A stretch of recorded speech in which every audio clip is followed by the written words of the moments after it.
Tadi sudah disinggung sebetulnya bahwa perdebatan atau viralnya pagar laut ini adalah konflik antar naga. Dalam arti konflik antar oligarki lah secara tidak langsung. Iya. Kenapa? Karena Orang besar yang selama ini tidak ada yang berani ya secara ya, atau mungkin di backup oleh pemerintah sebelumnya. Iya. Nah, tapi Nusrat ini secara gamblang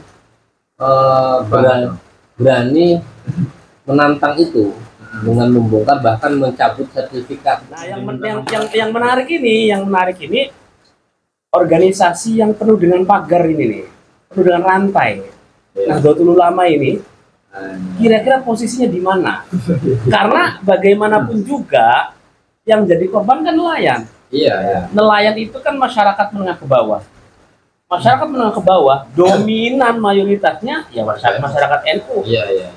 Anehnya sampai sekarang tidak ada pernyataan secara tegas PBNU posisinya di mana. Jangan-jangan Alih-alih malah dia mengeluarkan list organisasi yang di luar NU. Di luar pagar NU. Di luar pagar NU. Pagarin NU-nya di Pertanyaan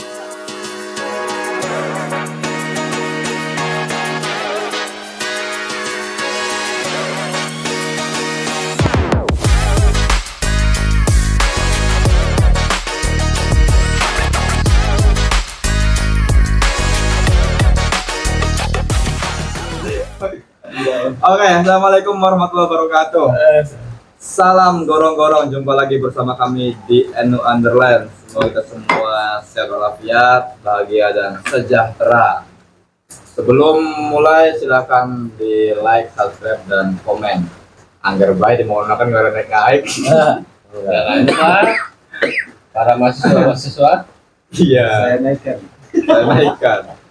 Oke, kita lanjutkan obrolan seperti biasa tapi dengan isu yang berbeda. Kali ini kita akan mengobrol tentang isu nelayan, yaitu pagar apa sih? Pagar bambu yang Pagar laut. ya di laut sepanjang 30,32 km. ya 30 kilometer. Tapi sampai hari ini masih menjadi teka-teki meskipun sudah ada indikasi pelakunya siapa. Nah, ini kita nanti akan membahas tokoh menteri yang terlibat dan siapakah beliau gitu ya. Kira-kira begitu ya, Pak. Nah, sebenarnya adanya pagar di laut itu sudah lama ya, tetapi mengapa baru sekarang ini muncul? Bapak yang terlibat di sana ya. Perwakilan nelayan. Enggak, sebenarnya itu kan seperti kayak bola liar awalnya itu. Sebelumnya itu justru yang menggembar-gemborkan siapa? Said itu. Oh iya. Sebelum memunculkan itu Said itu. Bahwasanya nelayan ini itu ada oligarki segala macam. Akhirnya bola liar itu kemana-mana. Baru muncul adanya gejala politisasi bahwasanya ini peninggalan era Jokowi. Habis itu sebenarnya Prabowo itu meneruskan program-program Jokowi, justru blunder di situ. Itu termasuk PSN? Ah, bukan. PSN. Itu masuk PSN dan makanya Nawacita ya. akhirnya terdeteksi di beberapa tempat, banyak Sidoarjo, Cirebon segala macam. Akhirnya muncul isunya kan kurang sehat. Dan belakangan muncul video lamanya MH Najib itu ya. Ya. Yang mengatakan bahwa ada banyak reklamasi di berbagai daerah yang nanti dihuni oleh orang-orang asing. Jadi diantaranya juga di Tangerang gitu ya, seterusnya. Makanya.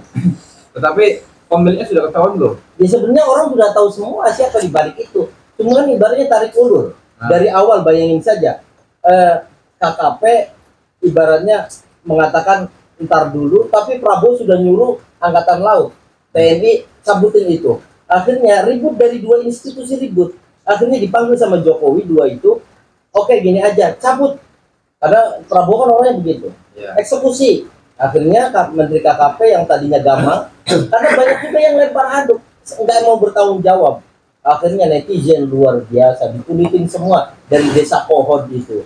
Akhirnya desanya itu, kepala desanya berapa miliar itu dapat. pesta 3 hari, wah dikupas habis gitu. Tapi yang kemarin didatangi oleh Menteri ATR itu Pak Nusron, kepala desa mengatakan bahwa itu adalah bekas apa namanya tambak ya. Oh, jadi bukan murni dari laut, tapi dulunya bekas tambak yang karena alasan abrasi ya. Rob Iya. Ya, nelayannya sampai bilang kemarin kan di media, siapa nelayan yang sampai bisa mendanai itu Iya. sampai puluhan kilometer? Karena konon katanya itu patungan. Patungan. Coba mungkin dari yang lain. Ayo komentar dengan Pak terkait statement dari salah satu lurah yang mengatakan bahwa itu adalah tambak, itu rasional logis apa enggak? Kalau saya lihat ya ini pertarungan orang besar ya. Yang dilawan juga orang besar kan juga.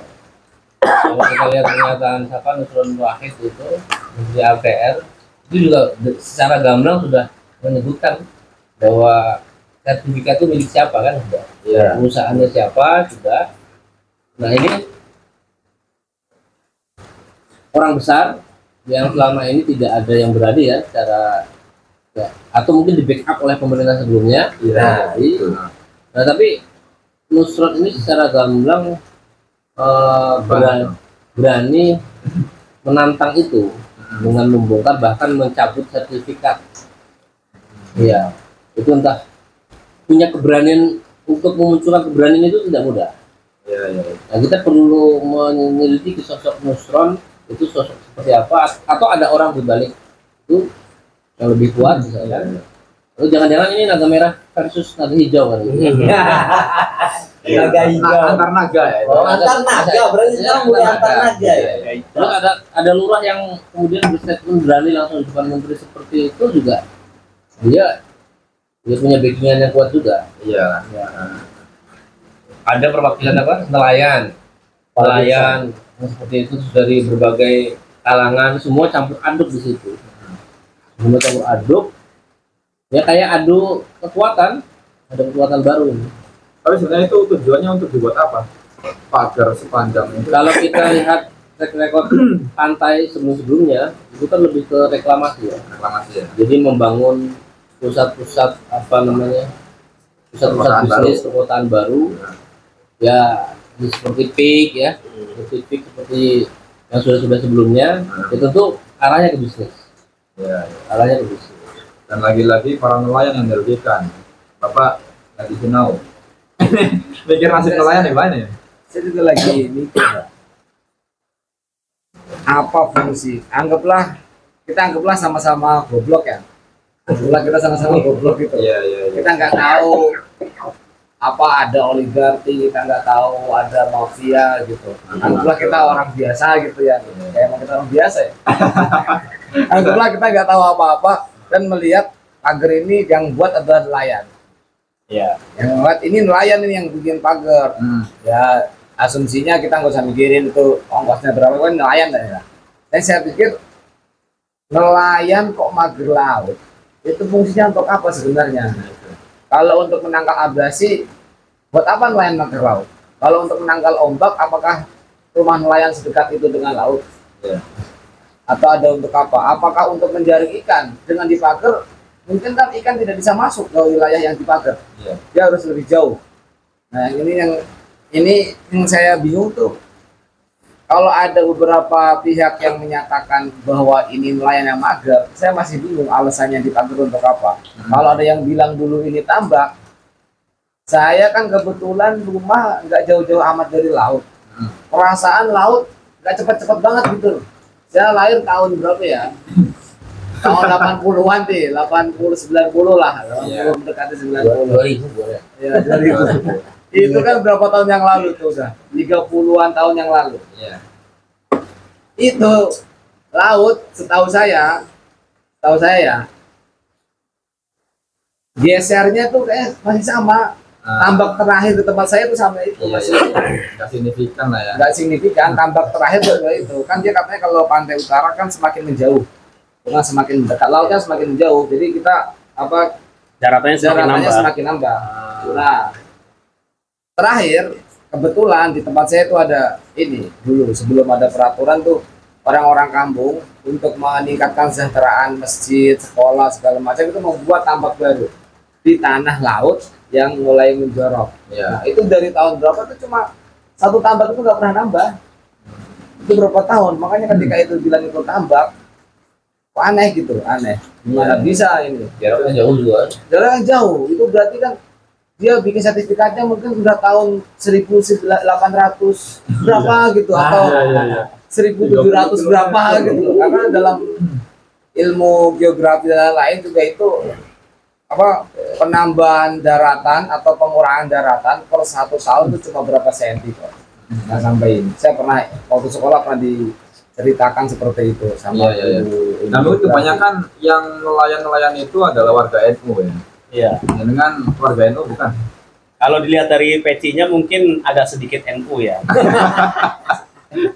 Tapi Kayak ini lah siapa tuh yang Iya, paling yang kemarin masuk di TV One itu. mirip sekarang ya. Emang Makanya supaya nanti saya bisa menggantikan posisi Gus Wesi itu. Jadi kalau menurut saya seperti ini. Tadi sudah disinggung sebetulnya bahwa perdebatan atau viralnya pagar laut ini adalah konflik antar naga. Dalam arti konflik antar oligarki lah secara tidak langsung. iya. Kenapa? Karena kita lihat perdebatan yang kita lihat di permukaan itu kayak seakan-akan itu permainan saja. Ya. Contoh dari seperti yang disebutkan juga antar kementerian yang saling lempar tanggung jawab. Tidak ada yang berani langsung untuk menyelesaikannya. TNI. Ya, TNI juga saling lempar, saling tuduh dan lain sebagainya. Terus dari pihak yang memasang itu yang lucunya adalah dia mengutus satu jaringan Pantura untuk membuat alasan yang tadi sudah disebutkan juga bahwa pagar itu dipasang atas swadaya para nelayan. Ini alasan yang benar-benar tidak logis. Jangankan untuk memasangnya, beli bambu aja mereka duitnya kan lumayan juga itu. Itu sebanyak 30 km. Iya. Terus kita lihat juga bagaimana statement Pak Lurah, bukan Pak Lurah Kohot ya, Pak Lurah Solo ini. Kita kan lihat juga bagaimana solusi beliau statement beliau.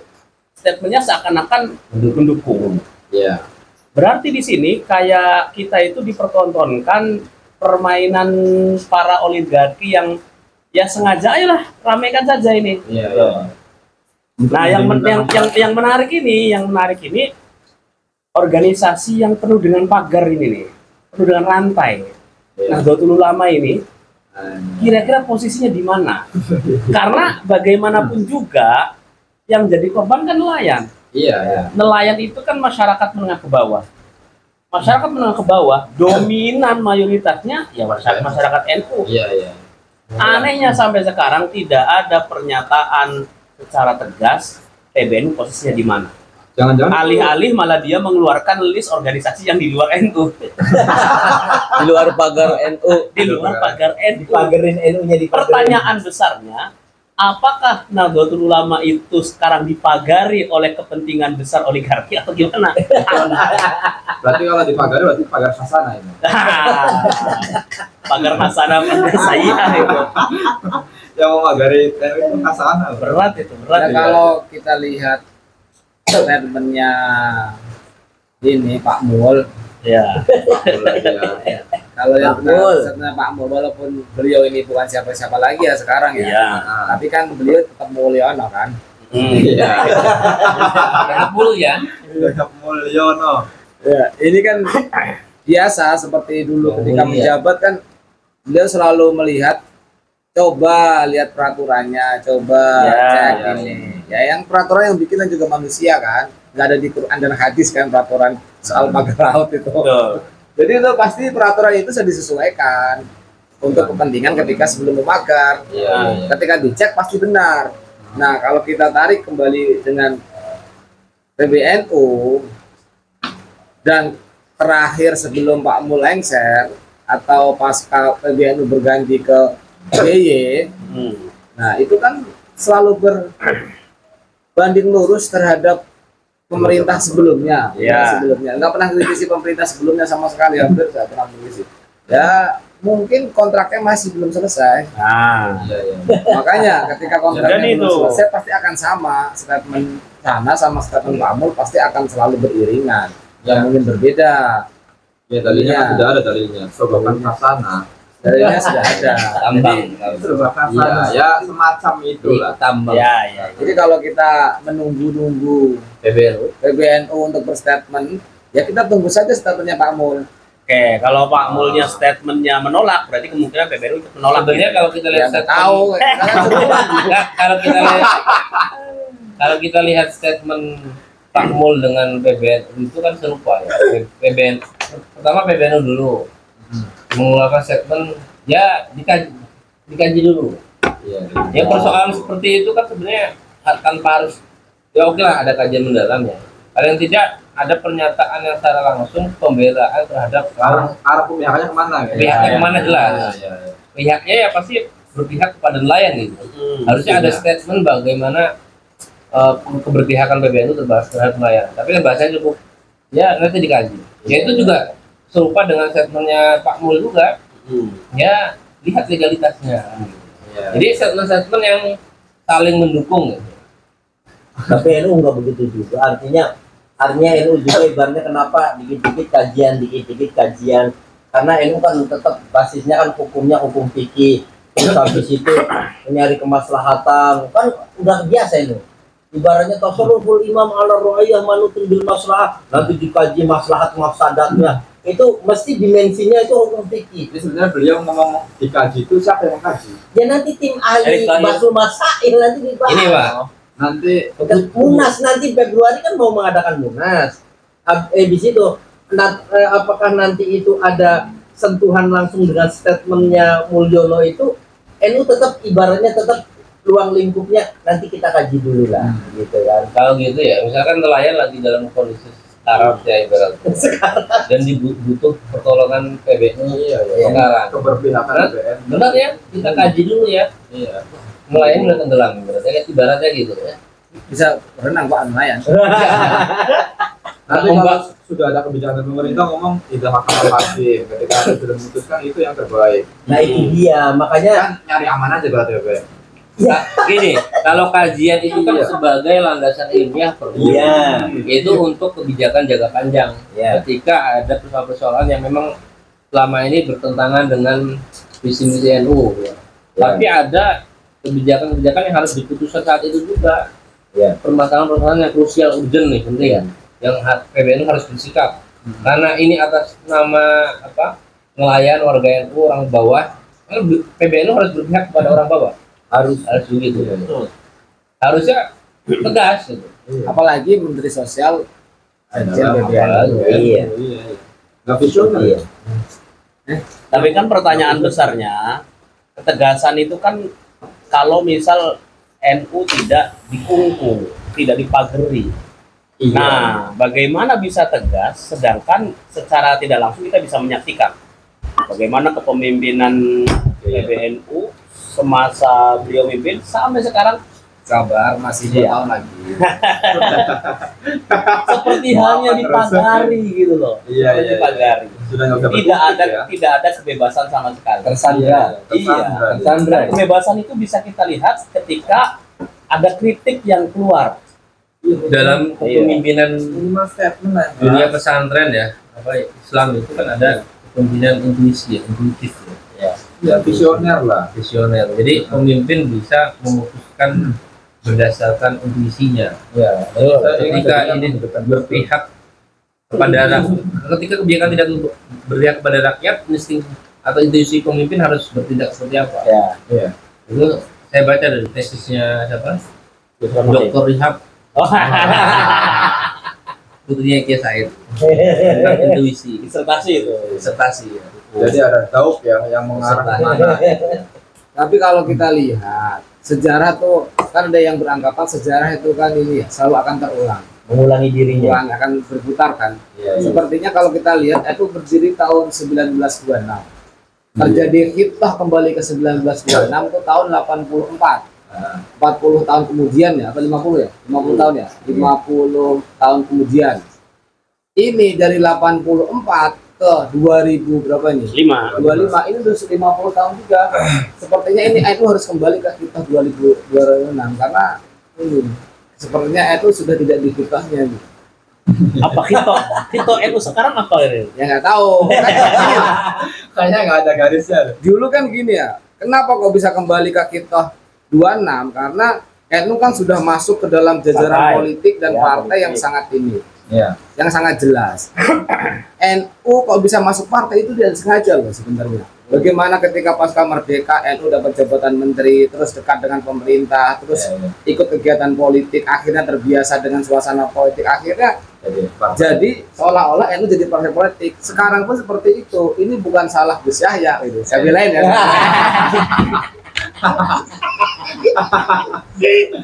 Ini bukan salah NU PBNU sekarang sebetulnya kalau kita lebih besar ya. Ini karena tergerusnya identitas NU dari tahun 84 setelah kembali ke kita, yang awalnya semangat mulai masuk ke pemerintah, mulai aktif di politik, mulai nyaman dengan isu politik, sedikit akhirnya bulat politiknya. Tinggal nunggu Ya. nih kembalinya kapan nih, apakah tahun 2027 atau 2002 apa 32 atau 37 atau seterusnya. Pastinya akan harus kembali. Kalau dulu yang berubah wadahnya, Iya. visi misinya sama. Ma. Kalau sekarang wadahnya masih kembali ke situ, tapi isinya yang berubah. Nah, itu isi yang berubah itu kan pasti ada proses gimana merubahnya. Nah, Ya sama lah kayak reformasi, itu kan dulu semangat reformasi menggebu-gebu ya. iya iya. Anti ini. Nah, sekarang setelah berapa tahun reformasi, Pak Mul minta ceritanya minta 3, berarti kan sudah ada semangat orde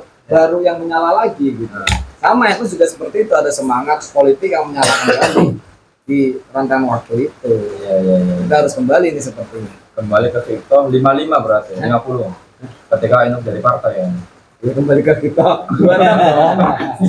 Kan sekarang udah politik.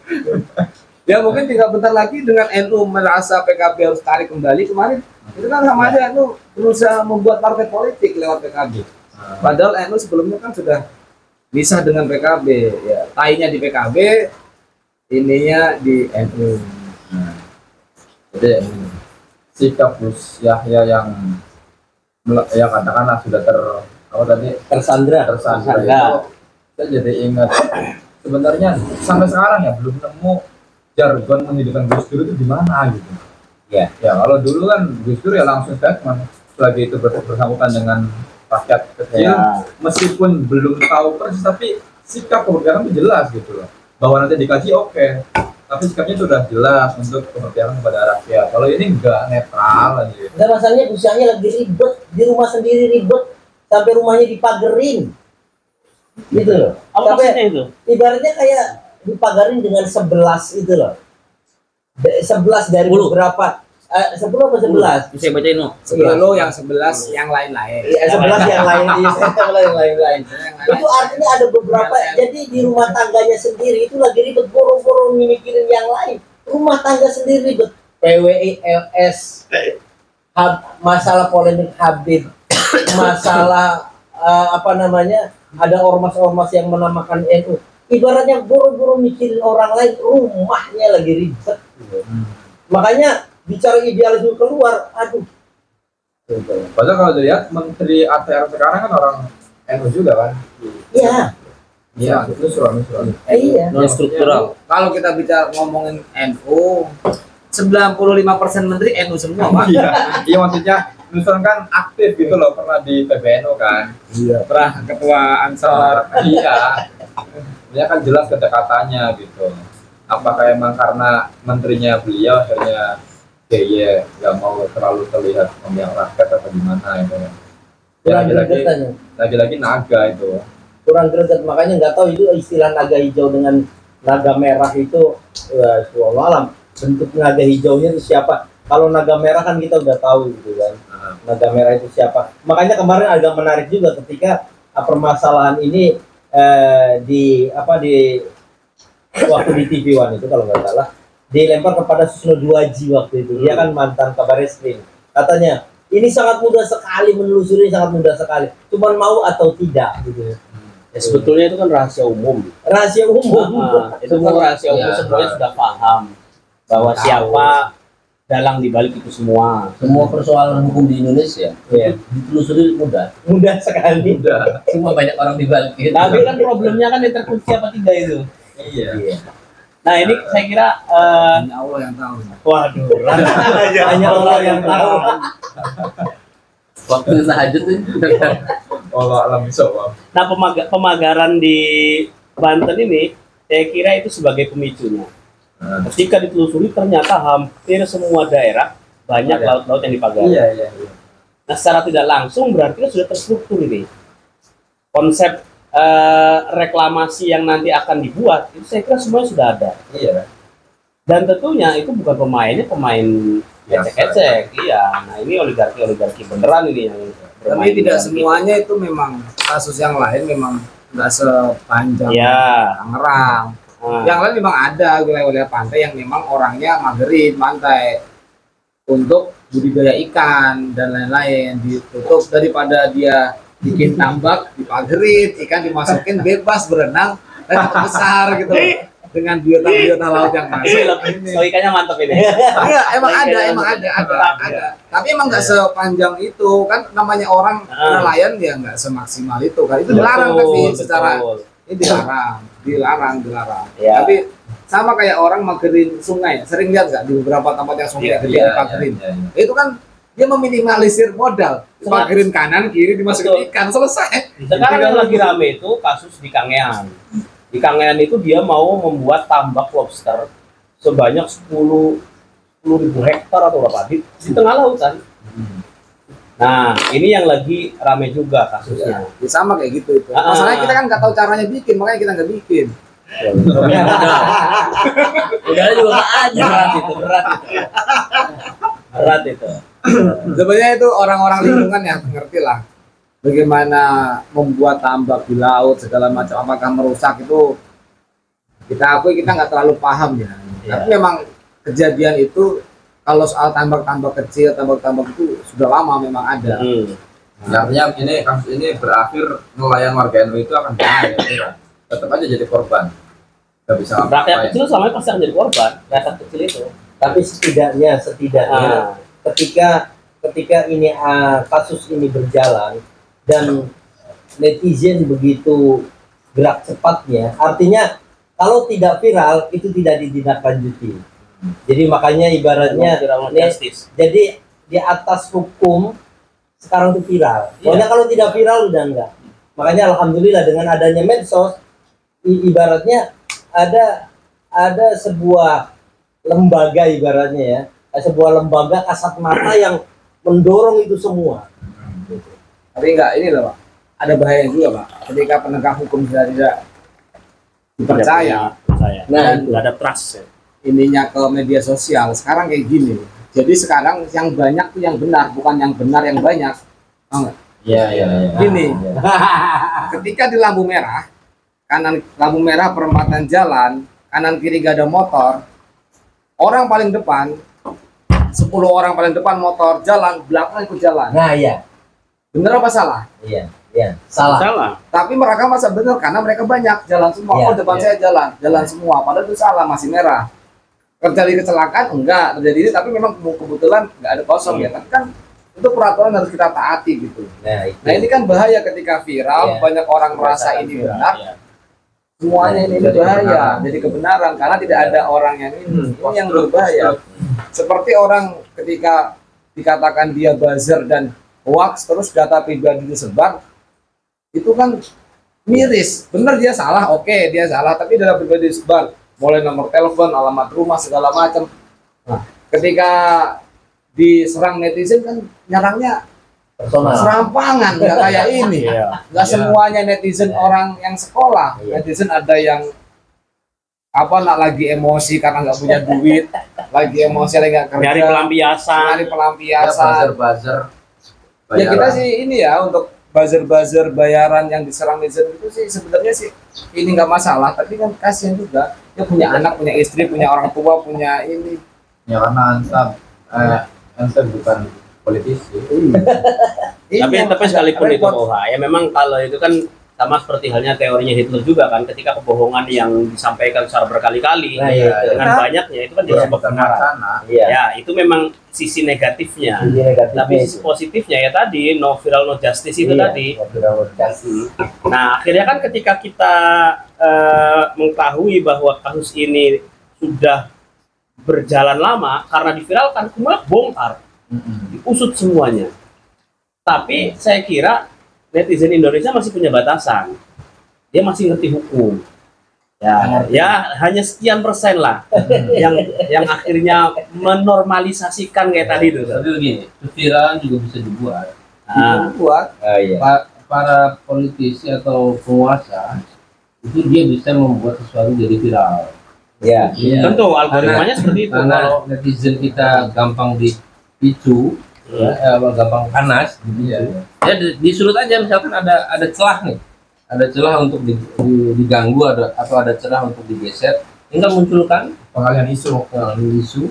Ya. Nah, kalau seperti itu pertanyaannya, ini kan oligarki sekarang kan dia punya uang, punya media, punya kekuasaan, tapi bisa nggak mengalihkan viralnya pagar laut ini ke isu lain untuk saat ini?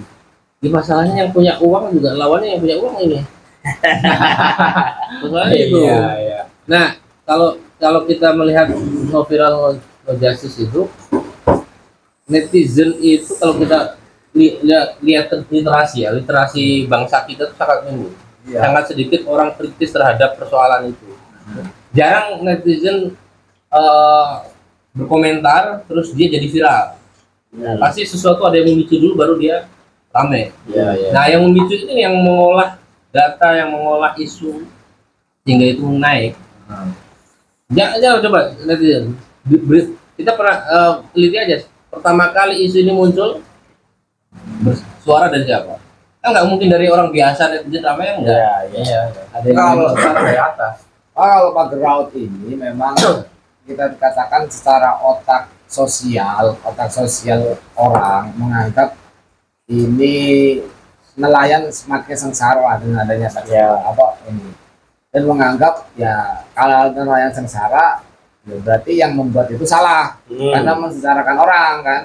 Tapi kalau kita lihat dari sisi lain yang punya duit untuk memagar ini, mungkin dia juga menganggap nelayan ngapain, dari dulu tadi pagar juga gak maju-maju, mereka mendingan saya pagerin sekalian, duit di kita mereka udah diem aja saya kasih gitu, daripada situ nelayan mungkin ini kan ada beberapa sisi yang bisa ini, tapi kan kemungkinan besar karena ini hukum sudah tidak bekerja mungkin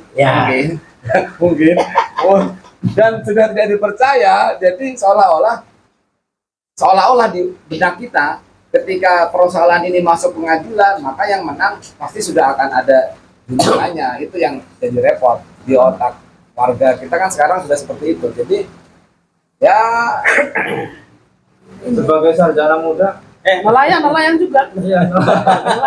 Sebagai sarjana muda, hukum gimana ini? ini peternak ayam. kayak tetap di laut ya. Ajak di air kan. Itemnya sih cocok Iya. nelayan. Ya kita tunggulah sarjana muda hukum ini yang mampu mengadvokasi para nelayan ini. Tapi yang jelas Saya ini, baru. alhamdulillah yang jelas nih, alhamdulillah. Dari sisi NU masih ada Menteri ATR yang bersuara. Ya, itu alhamdulillah. Masih inilah. Bahkan berani mencabut SHM itu ya, HGB Iya, HGB itu. Bangunan. Itu lumayan ada ketegasan. Itu kan ya sebagai warga NU kita cukup inilah Terwakilkan. Walaupun nggak dari Bangga, ketua umum bangga. PBNU. Diwakili kan. oleh sahabat Nusron ya, RPI. Sahabat Nusron. The next ketum. Nah, itu. Next ketum. Dah. Yang iya udah Masih langsung ngomong. Itu. Berarti dia salah satu pagar ya satu pagar yang dicabut sama ya. Itu Nusron itu kan NU-nya, Nusron NU-nya itu Nahdlatul Ulama. Dia sudah ada darah wahidnya juga. Nusron Wahid. Nusron Wahid. menolong juga. Menolong ya. Ansor lah. Ya enggak tahu enggak. Tapi aslinya namanya Nusron Wahid emang. katanya. Nusron Wahid Kauman nama lengkapnya. Oh, man. Nah, ini yang sebetulnya pas untuk menghidupkan Gus Dur nih. Nah, Nah, ya, biarin. Nusron Wahid. Ya, dalam hal ini memang Nusron memang pada posisi di jalan yang benar. ya, tampak ya entah kita berpikir ada kepentingan lain di baliknya ya, yang penting sekarang yang terlihat di permukaan ya dalam posisi benar gitu. Ya, perlu diapresiasi dan perlu didorong. Tapi kok berani banget ya? Hebat ini. Ya. Pertanyaan besarnya adalah Tapi tidak semua orang punya backingan di belakangnya seberani begitu ya. Kalau orang yang tidak punya mental kuat. Dan Kan memang statementnya ya mental nggak pernah kuat. misalkan di media nggak pernah juga terlihat takut apa nggak Iya. udah selalu gabung. Ya terlatih karena memang organisasi dan seterusnya. Ketuanen. ya kenapa saya bilang kenapa apa berani banget karena kita kan sudah tahu ya bahwa pagar laut ini siapa di belakangnya. Secara tidak langsung kan tadi sempat Saya nggak tahu, saya nggak tahu. Secara tidak langsung. Sebut aja kan, sebut aja. Iya. Sebut aja. Pik lah misalnya, pik lah. Ketika kita melihat sejarah pembentukan PIK, itu kan dia sudah dibentuk sejak tahun 2000-an ke atas. Nah, pada tahun-tahun itu penolakan, demo dan lain sebagainya. Bahkan dari tahun sebelum 2000 sudah mulai itu. Iya. Puncaknya tahun kalau nggak salah 2010 atau 2009. Itu sudah ramai juga. Tapi ternyata penolakan sebegitu banyaknya sampai sekarang malah tetap berjalan tambah besar. Sampai ada PIK 2. Berarti kan saking kuatnya di belakang itu Ada proyek besar. ada proyek besar. Bahkan sekarang diberikan proyek strategi nasional. Masuk dalam situ. Iya. PSN. Diberikan proyek strategi nasional. Kayak pemerintahnya full. Proyek strategis yang tidak dibiayai oleh negara, tapi diberikan akses penuh untuk Karpet merah lah. iya, Tapi secara karpet merah. ini kondisi Indonesia yang seperti ini dikit-dikit ramai, dikit-dikit viral, dikit-dikit menentang, dikit-dikit ditutupi, ini tidak cocok buat para investor. Nah, betul. Banyak investor yang berlarian yang Contohnya kemarin pindah ke Nvidia itu Vietnam. Iya, nah, India, dia lebih Vietnam. memilih ke Vietnam. iPhone, Ya terkait Nvidia. regulasi, terkait iklim apa Iklim politik. politik. Tapi politik. analisisnya gini Pak, kenapa Nvidia itu pindah ke Vietnam? Iya. Karena ketika di Indonesia diajak makan sate, makanan pinggir jalan. Wah, orang Indonesia makannya kayak gini. Coba diajak makannya di restoran pakai wagyu tadi itu.